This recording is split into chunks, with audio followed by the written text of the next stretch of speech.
Magandang araw po sa lahat. At nag-surrender na nga po kahapon ng gabi si Pastor Kibuloy after sa ilang linggong pagtatago sa mga otoridad natin.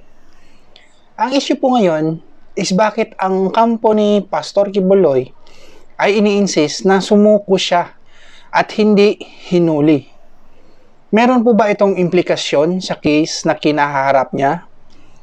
So as we all know, si Pastor Kibuloy is facing charges for human trafficking and alleged sexual abuse na nakabinbin na po sa korte.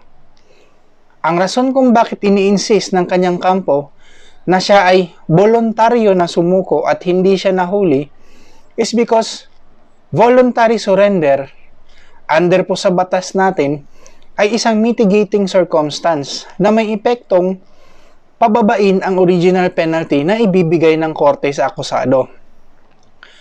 Para magkaroon ng voluntary surrender, kailangan ang presensya ng mga sumusunod. Number 1, the accused has not been actually arrested.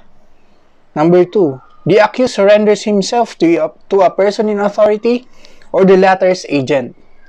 And lastly, number 3, the surrender is voluntary.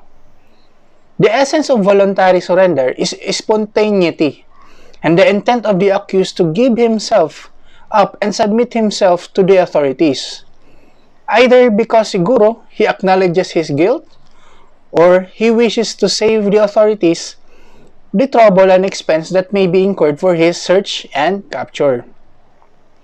Sa opinion ko po, wala nangyaring voluntary surrender ni Pastor Kibuloy kasi absent po ang requisite number 3. Kung matatandaan niyo po, identified na si Pastor na nagtatago sa compound ng KOJC. In fact, nagsidatingan na ang tropa ng kapulisan natin upang iserve ang warrant of arrest sa kanya. It's just that hindi siya nagpapakita o lumalabas.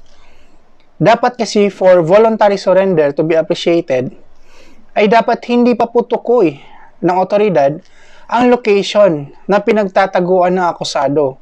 And that nagsurrender ang akusado kasi ayaw na niyang nanggulo at ayaw na niyang gumasto pa ang gobyerno sa paghahanap sa kanya.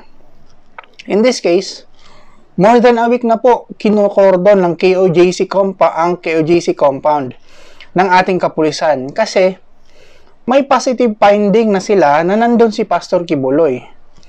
Sa madaling salita, hindi po sumuko si Pastor dahil ayaw na niya ng gulo at ayaw na niyang gumasto pa ang gobyerno sa paghahanap sa kanya.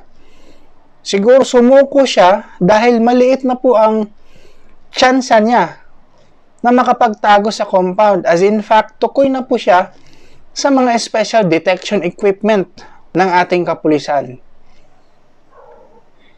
Ito po ay idinidiscuss ko sa inyo for academic purposes only, para magkaroon po kayo ng idea sa actual na nangyari with regard to the play of legal principles in this case. Now, this discussion does not in any manner replace or controvert the decision of the courts which has original and exclusive jurisdiction over this case. Sana po ay may natutunan tayo today. Salamat po!